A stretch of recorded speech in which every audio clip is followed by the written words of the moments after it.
நபித்துவத்தின் ஆரம்பத்திலேயே தன் தந்தையின் குலப்பெருமைகளையும் இனப் பாகுபாடுகளையும் உதறித் தள்ளிய அபிசீனியாவில் ஒரு அந்நிய தேசத்தில் கணவரின் துரோகத்துக்கு முகங்கொடுத்தும் கலங்காமல் உறுதியுடன் நின்ற நபியவர்களின் மனைவி, முஃமின்களின் தாய்.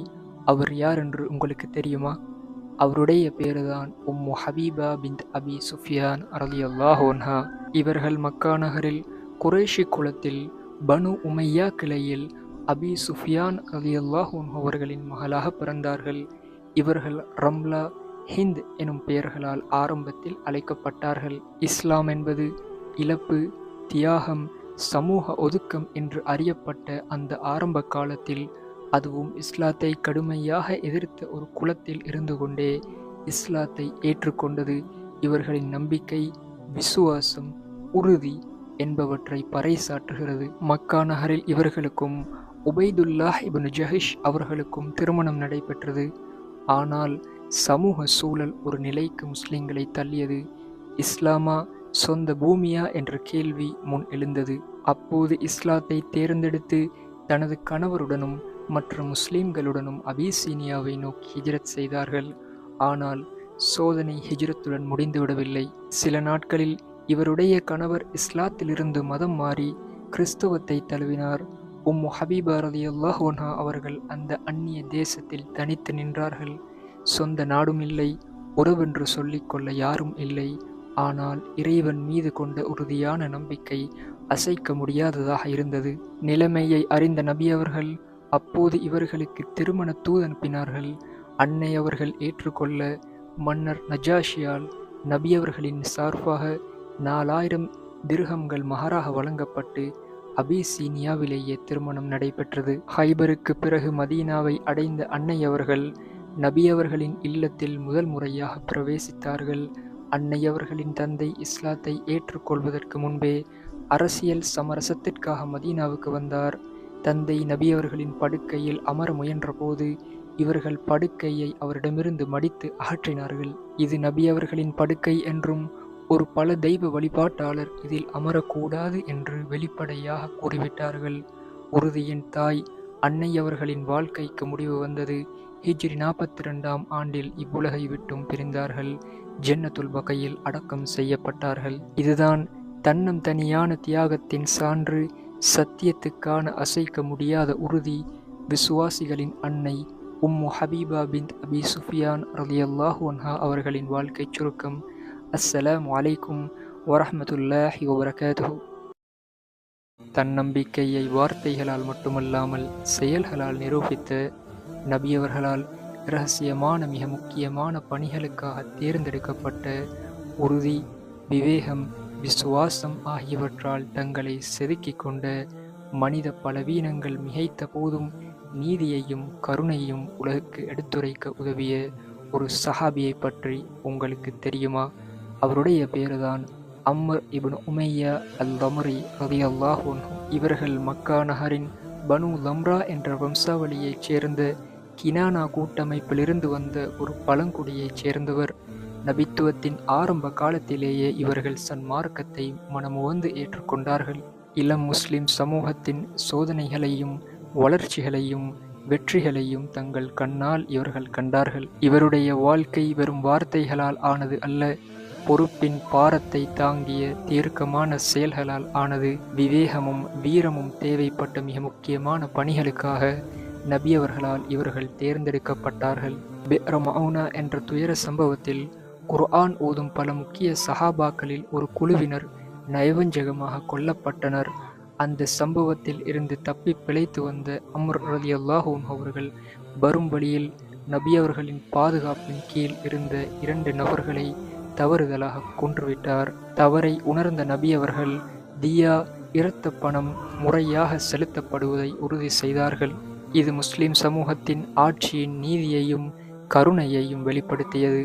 இவருடைய குறிப்பிடத்தக்க பணிகளில் ஒன்று, மக்கா வெற்றிக்கு முன்னர் அபூ சுஃபியான் அவர்களை எதிர்கொள்வதற்காக இவர் அனுப்பி வைக்கப்பட்டார். அந்த பணி அதன் இலக்கை அடையவில்லை என்றாலும் அமர் ரலியல்லாஹு அன்ஹு அவர்கள் பாதுகாப்பாக திரும்பினார்கள். இவரை கடந்து செல்லும் போதெல்லாம் ஆரம்ப கால முஸ்லிம் சமூகத்தின் வரலாறுகள், சோதனைகள், நம்பிக்கைகள், இறை வழிகாட்டுதல்கள் என்பன தலைமுறைகளை கடந்தும் ஒலித்துக் கொண்டிருக்கின்றன. இதுதான் விவேகத்தின் சுவடு, விசுவாசத்தின் நிழல், நம்பிக்கைக்குரிய தூதுவர் அம்ர் இப்னு உமையா அல்-தம்ரி ரலியல்லாஹு அன்ஹு அவர்களின் வாழ்க்கைச் சுருக்கம். அஸ்ஸலாமு அலைக்கும் வரஹ்மத்துல்லாஹி வபரகாதுஹு. செயல்களால் தனது வரலாற்றை எழுதிய ஹலீஃபா உமர் ரலியல்லாஹு அன்ஹு அவர்களால் லெபனான் நாட்டுக்கு ஆளுநராக நியமிக்கப்பட்ட முஹாஜிர், முஜாஹித், அமீர் அந்த சஹாபி யார் என்று உங்களுக்கு தெரியுமா? அவருடைய பேருதான் ஷுர்ஹபீல் இப்னு ஹசனா ரலியல்லாஹு அன்ஹு. இவர்கள் மக்கா நகரில் ஒரு அமைதியான குடும்பத்தில் பிறந்தார்கள். நபி அவர்கள் மக்கா நகரில் பகிரங்கமாக இஸ்லாத்தை எத்தி வைக்கும் முன்பே இஸ்லாத்தை மனமுவந்து ஏற்றுக்கொண்டார்கள். ஆனால் அந்த தருணத்தில் இஸ்லாத்தை ஏற்றுக்கொள்வதென்பது தியாகம், சோதனை, சமூக ஒதுக்கல்கள் என்பவற்றை குறித்து இருந்தும் இவர்கள் இஸ்லாத்தை ஏற்றுக்கொண்டது இவர்களின் உறுதி, விசுவாசம், தைரியம் என்பவற்றை காட்டுகிறது. ஆனால் சில காலங்களிலேயே சோதனைகள் எல்லை கடந்தன, உரிமைகள் மீறப்பட்டன. இதனால் நபியவர்களின் அனுமதியுடன் அபிசீனியாவை நோக்கி ஹிஜ்ரத் செய்த முஸ்லிம்களுடன் இவர்களும் இணைந்து கொண்டார்கள். அபிசீனியாவில் பல வருடங்கள், மதீனாவில் பல வருடங்கள் என காலங்கள் கழிந்தன. பல வருடங்களுக்கு பிறகு உமர் ரலியல்லாஹு அன்ஹு அவர்களின் ஆட்சி காலத்தில் முஸ்லிம் அரசு வடக்கின் வலிமை மிக்க சாம்ராஜ்யங்களை எதிர்கொண்டது. அப்போது ஷுர்ஹபீல் ரலியல்லாஹு அன்ஹு அவர்கள் அபு உபைதா இப்னு ஜர்ரா ரலியல்லாஹு அன்ஹு அவர்களின் ஒழுங்கமைக்கப்பட்ட தலைமைத்துவத்தின் கீழ் ஷாம், சிரியா பகுதிக்கு அனுப்பப்பட்ட தளபதிகளில் இவரும் ஒருவராக இருந்தார். சில காலங்களில் ஷுர்ஹபீல் ரலியல்லாஹு அன்ஹு அவர்கள் அல் உர்தூன், ஜோர்தான் மாவட்டத்துக்கு ஆளுநராக நியமிக்கப்பட்டார்.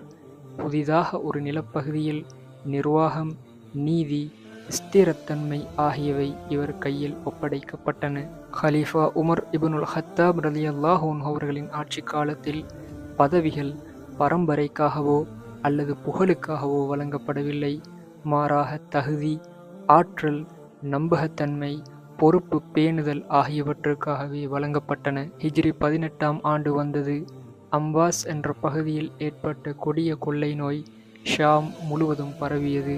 அப்போது அபு உபைதா இப்னுல் ஜர்ரா, முஆத் இப்னு ஜபல், யசீத் இப்னு அபி சுஃபியான் ரலியல்லாஹு அன்ஹும் போன்ற சஹாபாக்களைப் போல ஷுர்ஹபீல் ரலியல்லாஹு அன்ஹு அவர்களும் கொள்ளை நோய்க்கு ஆட்பட்டு இவ்வுலகை விட்டும் பிரிந்தார்கள். இதுதான் குடும்ப பாரம்பரியங்கள் அற்ற ஒரு சாதாரண பொது மகனாக பிறந்து சஹாபியாக, முஹாஜிராக, முஜாஹிதாக, தளபதியாக, அமீராக என பல முறைகளில் இஸ்லாத்துக்காக பாடுபட்ட ஷுர்ஹபீல் இப்னு ஹசனா ரலியல்லாஹு அன்ஹு அவர்களின் வாழ்க்கைச் சுருக்கம். அஸ்ஸலாமு அலைக்கும் வரஹ்மத்துல்லாஹி வபரகாதுஹு. இஸ்லாத்தை அதன் ஆரம்ப காலத்திலேயே ஏற்றுக்கொண்ட, 2 ஹிஜ்ரத்துக்கள் செய்த முஹாஜிர், பல போர்களில் கலந்து கொண்ட முஜாஹித் அந்த சஹாபியார் என்று உங்களுக்கு தெரியுமா? அவருடைய பேருதான் மஅமர் இப்னு அபி சரஹ் ரலியல்லாஹு அன்ஹு.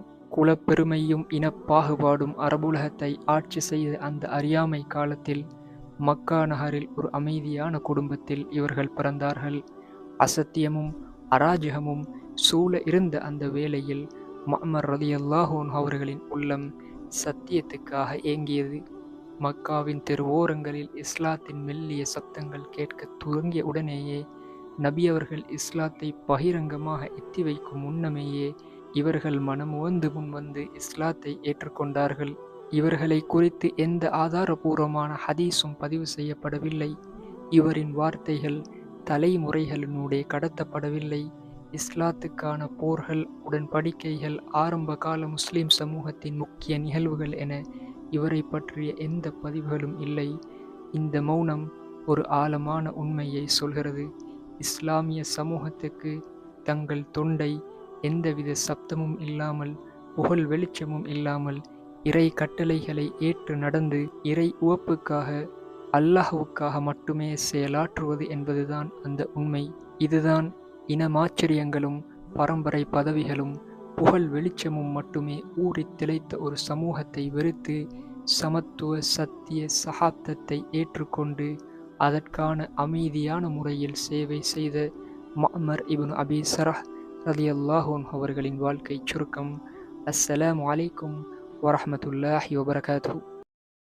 குறைஷி குலத்தின் பூர்வீகமான ஒரு வம்சாவளியைச் சேர்ந்த அஸ்ஸாபிகூனல் அவ்வலூன் என்று அறியப்பட்ட ஒரு முஹாஜிர், ஒரு முஜாஹித். அந்த சஹாபி யார் என்று உங்களுக்கு தெரியுமா? அவருடைய பேருதான் உஸ்மான் இப்னு அப்துல் கனம் ரலியல்லாஹு அன்ஹு.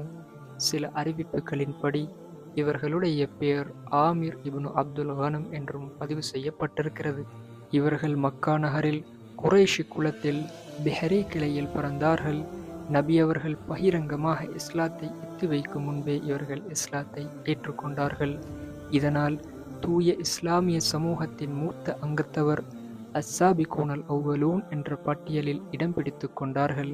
ஆனால் அந்த நேரத்தில் இஸ்லாத்தை ஏற்றுக்கொள்வதென்பது பிரச்சனைகளை, துன்புறுத்தல்களை வலிந்து பெற்றுக்கொள்வதற்கு சமனாக இருந்தது. இந்த நிலையிலும் இஸ்லாத்தை ஏற்றுக்கொண்டது இவர்களின் உறுதி, விசுவாசம், இறை அன்பு என்பவற்றை காட்டுகிறது. மக்கா நகரில் முஸ்லிம்களின் மீதான கசப்பான துன்புறுத்தல்கள் எல்லை கடந்தபோது தங்களுடைய சொந்த பூமி, வீடு, உறவுகள் என எல்லாம் துறந்து நபி அவர்களின் வழிகாட்டுதலுடன் அபிசீனியாவை நோக்கி ஹிஜ்ரத் செய்த சஹாபாக்களுடன் இவர்களும் இணைந்து கொண்டார்கள். இதற்கப்பால் இவர்களை பற்றிய ஆதாரபூர்வமான வரலாற்று பதிவுகள், இவரின் பிற்கால வாழ்க்கை, போர்களில் பங்கேற்றது, மதீனாவில் இவர்களது பங்கேற்பு என எதுவும் நம்மை அடையவில்லை. இவரின் வாழ்வின் பெரும் பகுதி வரலாற்று மௌனத்தில் மறைந்திருந்தாலும் உஸ்மான் இப்னு அப்துல் கனம் ரலியல்லாஹு அன்ஹு அவர்களின் தியாகங்களை முஸ்லிம் சமுதாயம் மறந்துவிடவில்லை. இதுதான் முஹாஜிர், முஜாஹித் உஸ்மான் இப்னு அப்துல் கனம் ரலியல்லாஹு அன்ஹு அவர்களின் வாழ்க்கை சுருக்கம். அஸ்ஸலாமு அலைக்கும் வரஹ்மத்துல்லாஹி வபரகாத்துஹு. அபிசீனியாவை நோக்கி 2 முறை ஹிஜ்ரத் செய்த நபி அவர்கள் தாருல் அர்கத்தில் பிரச்சாரம் செய்ய முன் இஸ்லாத்தை ஏற்றுக்கொண்ட ஒரு முஹாஜிர், ஒரு முஜாஹித், ஒரு பத்ர் சஹாபி. அந்த சத்திய சஹாபி யார் என்று உங்களுக்கு தெரியுமா? அவருடைய பேருதான் ஹாதிப் இப்னு அம்ர் ரலியல்லாஹு அன்ஹு. இவர்கள் மக்கா நகரில் குறைஷி குலத்தில் பனு ஆமிர் பின் லுஐ கிளையில் அம்ர் பின் அப்துஷம்ஸ், அஸ்மா பின் ஹாரிஸ் என்ற தம்பதிகளுக்கு மகனாக பிறந்தார். நபி அவர்கள் இஸ்லாத்தை பகிரங்கமாக எத்தி வைக்க முன்பே முஸ்லிம்கள் வெளிப்படையாக சித்திரவதை செய்யப்பட்ட, சமூக ஒதுக்கம் செய்யப்பட்ட அந்த தருணத்தில் இவர்கள் மனமுவந்து முன்வந்து இஸ்லாத்தை ஏற்றுக்கொண்டார்கள். ஹாத்திப் ரலியல்லாஹு அன்ஹு அவர்கள் ரீத் பின் அல்கமா ரலியல்லாஹு அன்ஹா அவர்களை மணந்தார்கள். இந்த தம்பதிகளுக்கு அம்ர் பின் ஹாத்திப் என்ற ஒரு மகன் பிறந்தது. மக்கா நகரில் குறைஷிகளின் துன்புறுத்தல்கள் எல்லை கடந்த போது அபிசீனியாவை நோக்கி ஹிஜ்ரத் செய்த சுமார் 15 சஹாபாக்கள் கொண்ட முதல் குழுவில் இவர்களும் சேர்ந்து கொண்டார்கள். இதனால் இஸ்லாத்துக்காக அபிசீனியாவை நோக்கி ஹிஜ்ரத் செய்த முதல் குழுவில் பயணித்தோர் என்ற சிறப்பு பட்டியலில் இவர்கள் இடம் பிடித்து கொண்டார்கள். அல்லாஹ் மதீனா நகரை முஸ்லிம்களுக்காக திறந்து விட்ட போது மீண்டும் ஹிஜ்ரத் செய்து மதீனாவை அடைந்தார்கள். ஹிஜ்ரி 2ஆம் ஆண்டு ரமலான் மாதத்தில் நடைபெற்ற பத்ர் யுத்தத்தில் இவர்களும் கலந்து கொண்டார்கள். ஹிஜ்ரி 3ஆம் ஆண்டு நடைபெற்ற உஹது போரிலும் கலந்து கொண்டார்கள். சூழ்நிலைகள் கடினமான போதும் தளராமல் போராடினார்கள். ஒரு முஜாஹிதாக போர்க்களத்தில் நின்ற அதே சமயம் குர்ஆனுடனான இவர்களுடைய பிணைப்பு மிகவும் ஆழமானது. நபியவர்களிடமிருந்தே குர்ஆனை ஓத கற்றுக்கொண்ட ஒரு காரியாகவும் இவர்கள் இருந்தார்கள். தனது வாழ்வின் இறுதி பகுதியை மதீனா நகரில் கழித்தார்கள். இஸ்லாமிய சத்திய நெறியை ஏற்று வாழ்ந்து விளங்கி மறைந்தார்கள். இதுதான் பாதுகாப்புக்கு முன் ஈமானையும் நிச்சயமற்ற சூழலில் ஹிஜ்ரத்தையும் முற்படுத்திய தியாகத்தையும் கொண்ட ஹாதிப் இப்னு அம்ர் இப்னு அப்துஷம்ஸ் ரலியல்லாஹு அன்ஹு அவர்களின் வாழ்க்கை சுருக்கம். அஸ்ஸலாமு அலைக்கும் வரஹ்மத்துல்லாஹி வபரகாத்துஹு. அன்னை ஹதீஜா ரலியல்லாஹு அன்ஹா அவர்களின் மறைவுக்கு பின் நபி அவர்களின் இல்லத்தில் முதலாவதாக நுழைந்த உயர்ந்த குணமும் அழகான நகைச்சுவை உணர்வும் தியாக மனப்பான்மையும் கொண்ட அந்த உம்முல் முஃமினீன்களின் தாய் யார் என்று உங்களுக்கு தெரியுமா? அவருடைய பேருதான் சௌதா பின்த் ஜம்ஆ ரலியல்லாஹு அன்ஹா. இவர்கள் மக்கா நகரில் குறைஷி குலத்தில் பிறந்தார்கள். தங்கள் முதல் கணவர் சக்ரான் பின் அம்ர் ரலியல்லாஹு அன்ஹு அவர்களுடன் சேர்ந்து இஸ்லாத்தை அதன் ஆரம்ப காலத்திலேயே ஏற்றுக்கொண்டார்கள். மக்கா நகரில் குறைஷிகளால் முஸ்லிம்களின் மீது உரிமை மீறல்கள் எல்லை கடந்தபோது இவர்கள் தங்கள் கணவருடனும் மற்ற முஸ்லிம் சகோதர சகோதரியர்களுடனும் அபிசீனியாவை நோக்கி ஹிஜ்ரத் செய்தார்கள். மக்கா திரும்பிய பிறகு தங்களுடைய கணவரை இழந்தார்கள். அப்போது நபியவர்களது அன்பு மனைவி ஹதீஜா ரலியல்லாஹு அன்ஹா அவர்கள் இவ்வுலகை விட்டும் பிரிந்திருந்தார்கள். அப்போது நபியவர்களின் மனைவியாக முஃமின்களின் தாயாக அன்னை சௌதா ரலியல்லாஹு அன்ஹா அவர்கள் மாறினார்கள். ஒருமுறை இவர்கள் நபியவர்களிடம் சொன்னார்கள், நேற்று இரவு உங்களுக்கு பின்னால் நான் தொழுதேன். நீண்ட நேரம் நீங்கள் ருக்கு செய்ததால் மூக்கிலிருந்து இரத்தம் வந்து விடுமோ என்று பயந்து எனது மூக்கை பிடித்து கொண்டே நின்றேன் என்று. இதை கேட்டு நபியவர்கள் புன்னகைத்தார்கள். சில காலங்களில் நபியவர்கள் அன்னை ஆயிஷா ரலியல்லாஹு அன்ஹா அவர்களை மணந்தார்கள். அப்போது அன்னை சௌதா ரலியல்லாஹு அன்ஹா அவர்கள் வயது முதிர்ந்த நிலையில் இருந்தார்கள். அவர்கள் ஒரு உன்னதமான தியாகத்தை செய்தார்கள். ஒரு மனைவியாக தமக்குரிய நாளை அன்னை ஆயிஷா ரலியல்லாஹு அன்ஹா அவர்களுக்கே விட்டுத் தரும்படி வேண்டிக் கொண்டார்கள். யா ரசூலல்லாஹ், எனக்கு இப்போது உலக ஆசைகள் ஏதுமில்லை. மறுமையில் உங்கள் மனைவியாக எழுப்பப்பட வேண்டும் என்பதே எனது ஒரே ஆசை என்றார்கள். ஒருமுறை உமர் ரலியல்லாஹு அன்ஹு அவர்கள் ஒரு பை நிறைய பொற்காசுகளை இவர்களுக்காக அனுப்பி வைத்தார்கள். இது என்ன பேரிச்சம்பழ பையா என்று கேட்ட அன்னை அடுத்த கணமே அந்த காசையும் விடாமல் ஏழைகளுக்கு பங்கிட்டு கொடுத்தார்கள். ஹிஜ்ரி 55ஆம் ஆண்டு ஷவ்வால் மாதத்தில் அன்னையவர்கள் இவ்வுலகை விட்டும் பிரிந்தார்கள். இதுதான் இஸ்லாத்துக்காக நாட்டை துறந்த பெண்மையின் சிகரம் தொட்ட நபியவர்களின் இரண்டாவது மனைவி உம்முல் முஃமினீன் சௌதா பின் ஜம்ஆ பின் கைஸ் பின் அப்து ஷம்ஸ் ரலியல்லாஹு அன்ஹா அவர்களின் வாழ்க்கை சுருக்கம். அஸ்ஸலாமு அலைக்கும் வரஹ்மத்துல்லாஹி வபரகாத்துஹு. குதுப் அஸ்-சுக்கா, கொடையின் அச்சாணி, ஈகையின் பெருங்கடல் என்று வர்ணிக்கப்பட்ட ஒரு முஹாஜிர், ஒரு முஜாஹித், பெரும் வல்லல். அந்த இளமையான சஹாபி யாரென்று உங்களுக்கு தெரியுமா? அவருடைய பெயர்தான் அப்துல்லாஹ் இப்னு ஜஅஃபர் ரலியல்லாஹு அன்ஹு. இவர்கள் ஹிஜ்ரி 1ஆம் ஆண்டு தூர தேசமான அபிசீனியாவில் ஜஅஃபர் இப்னு அபி தாலிப் ரலியல்லாஹு அன்ஹு அஸ்மா பின்த் உமைஸ் ரலியல்லாஹு அன்ஹா அவர்களுக்கும் மகனாக பிறந்தார்கள். அபிசீனியாவில் இருந்து தங்களது பெற்றோருடன் மதீனாவை நோக்கி வரும்போது இவர்களுக்கு வெறும் 7 வயது மட்டும்தான். அடுத்த வருடம் ஹிஜ்ரி 8இல் முஅத்தா போருக்காக இவர்களுடைய தந்தை ஜஅஃபர் ரலியல்லாஹு அன்ஹு அவர்கள் தளபதியாக நியமிக்கப்பட்டார்கள். சில காலங்களில் போர் முடிந்தது. சஹாபாக்களின் படை மதீனாவை அடைந்தது. அப்போது அப்துல்லாஹ் ரலியல்லாஹு அன்ஹு அவர்களால் அந்த படையில் தனது தந்தையை காண முடியவில்லை. தந்தை ஷஹாதத்தை அடைந்து விட்டார், ஏதோ எங்கோ அடக்கம் செய்யப்பட்டு விட்டார் என்ற செய்தி மட்டும் தெரிந்தது. நபியவர்கள் இவர்களின் வீட்டுக்குள் நுழைந்தார்கள்.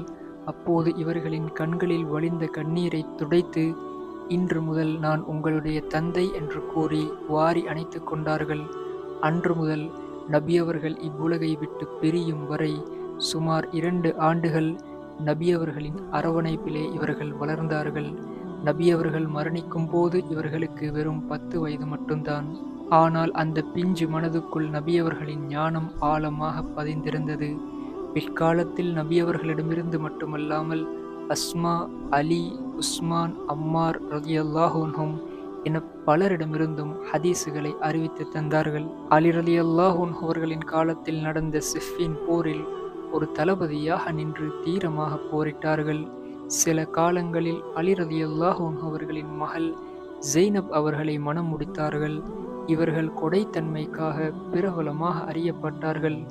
இந்த அளவுக்கென்றால் அப்துல்லாஹுடன் நற்செயல்களில் எவர் போட்டியிட்டாலும் அவர் தோற்று போவார் என்று முஆவியா ரலியல்லாஹு அன்ஹு அவர்களை வியந்து கூறுவார்கள். இறுதி நொடிகள் நிழலிட்டன. ஹிஜ்ரி 80ஆம் ஆண்டு இவ்வுலகை விட்டும் பிரிந்தார்கள்.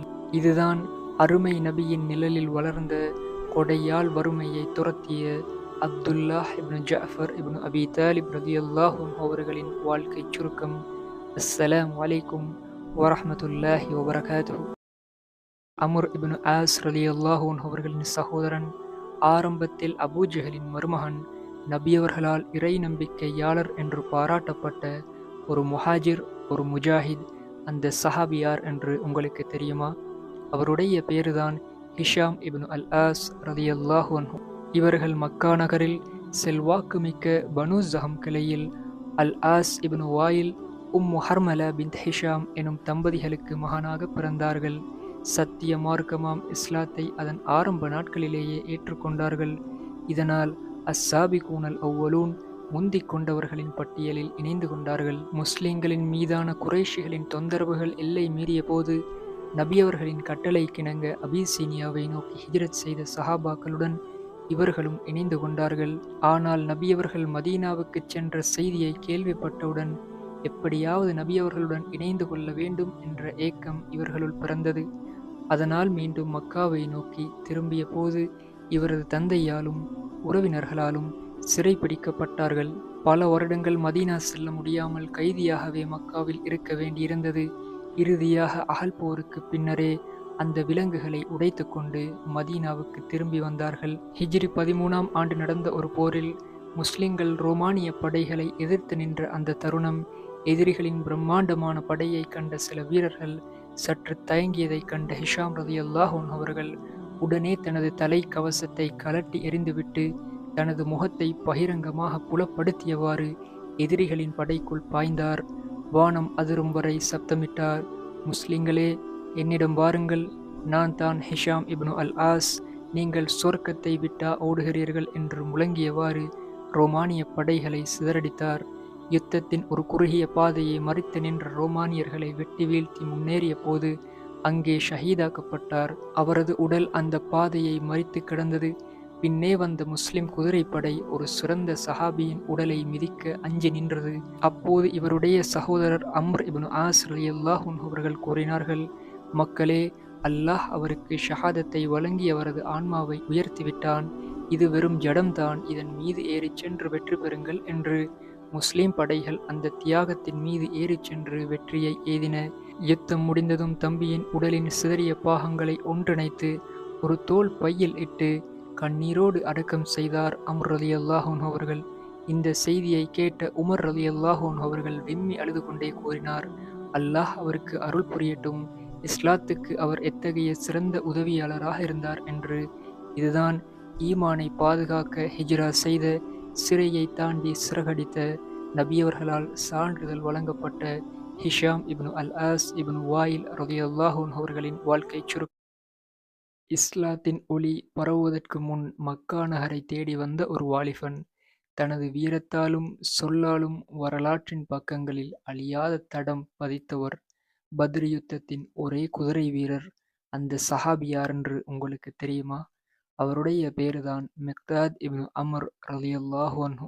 யமன் தேசத்தின் பஹ்ரா குலத்தைச் சேர்ந்த இவர்கள் ஒரு கொலை பழியின் காரணமாக தனது இனத்தை விட்டு வெளியேறி மக்காவுக்கு வந்தார்கள். அங்கே அல் அஸ்வத் என்பவரின் ஆதரவில் வளர்ந்ததால் மிக்தாத் இப்னுல் அஸ்வத் என்று அழைக்கப்பட்டார்கள். ஹிரா குகையிலிருந்து ஏகத்துவ முழக்கம் ஒலித்த போது மிக்தாத் ரலியல்லாஹு அன்ஹு அவர்களுக்கு வெறும் 24 வயது மட்டும்தான். நபி அவர்களின் அழைப்பை ஏற்று பகிரங்கமாக தனது ஈமானை வெளிப்படுத்திய ஒரு சில சஹாபாக்களில் இவரும் ஒருவர். ஹிஜ்ரி 2ஆம் ஆண்டு பத்ர் போருக்கான மேகம் சூழ்ந்தது. முஸ்லிம்கள் இக்கட்டான நிலையில் இருந்த அந்த தருணம் நபியவர்கள் பிரார்த்தனையில் மூழ்கி இருந்தார்கள். மிக்தாத் ரலியல்லாஹு அன்ஹு அவர்கள் நபியவர்களுக்கு முன்னால் வந்து நின்றார்கள். வரலாறு இன்றும் போற்றும் அந்த வீரச் சொற்களை மொழிந்தார்கள். அல்லாஹ்வின் தூதரே, மூசா நபியின் சமூகத்தினர் அவரிடம் சொன்னது போல நீரும் உம்முடைய இறைவனும் போய் போர் செய்யுங்கள். நாங்கள் இங்கே உட்கார்ந்திருக்கிறோம் என்று நாங்கள் சொல்ல மாட்டோம். மாறாக நீங்களும் உங்கள் இறைவனும் போர் செய்யுங்கள். நாங்கள் உங்கள் வலது பக்கமும் இடது பக்கமும் முன்னாலும் பின்னாலும் இருந்து போர் செய்வோம் என்று கர்ஜித்தார். இந்த வார்த்தைகளை கேட்ட நபியவர்களின் முகத்தில் மகிழ்ச்சி பிரகாசித்தது. சுபஹா என்ற தனது குதிரையின் மீது அமர்ந்து இஸ்லாத்தின் முதல் குதிரைப்படை வீரராக பத்ர் களத்தில் போரிட்டார். மிக்தாத் ரலியல்லாஹு அன்ஹு அவர்கள் மாநிறமும் நீண்ட தாடியும் அழகான கண்களும் கொண்ட ஒரு கம்பீரமான மனிதன். அதிகமான செல்வம் இவரிடம் இருந்த போதும் மரணம் வரை ஒரு முஜாஹிதாகவே வாழ்ந்தார். வயதான காலத்தில் உடல் தளர்ந்திருந்த நிலையிலும் ஒரு போருக்காக தயாராகிக் கொண்டிருந்தார். உங்களுக்குத்தான் அல்லாஹ் சலுகை அளித்து விட்டானே என்று மக்கள் சொன்னபோது, இலகுவாக இருந்தாலும் பாரமாக இருந்தாலும் புறப்படுங்கள் என்ற குர்ஆன் வசனத்தை ஓதி பின்வாங்க மறுத்துவிடுவார். தன்னுடைய இறுதி உயில் சாசனத்தில் கூட நபியவர்களின் குடும்பத்தின் மீது தான் வைத்திருந்த நேசத்தை வெளிப்படுத்தினார். ஹசன், ஹுசைன் ரலியல்லாஹு அன்ஹுமா ஆகியோருக்கு பெரும் தொகையை அன்பளிப்பாக வழங்கினார். ஹிஜ்ரி 33இல் தனது 70வது வயதில் மதீனாவுக்கு அருகிலுள்ள அல்-ஹுரூஃப் என்ற இடத்தில் இவ்வுலகை விட்டும் பிரிந்தார்கள். உஸ்மான் ரலியல்லாஹு அன்ஹு அவர்கள் தொழுகை நடத்த மதீனாவின் ஜன்னத்துல் பக்கீயில் அடக்கம் செய்யப்பட்டார்கள். இதுதான் பத்ர் களத்தின் ஒரே குதிரை வீரர், இஸ்லாத்தின் முதல் குதிரைப்படை வீரர், தனது வாழ்நாள் முழுக்க ஒரு முஜாஹிதாகவே வாழ்ந்து மறைந்த மிக்தாத் பின் அம்ர் பின் தலபா பின் மாலிக் ரலியல்லாஹு அன்ஹு அவர்களின் வாழ்க்கைச் சுருக்கம். அஸ்ஸலாமு அலைக்கும் வரஹ்மத்துல்லாஹி வபரகாத்துஹு.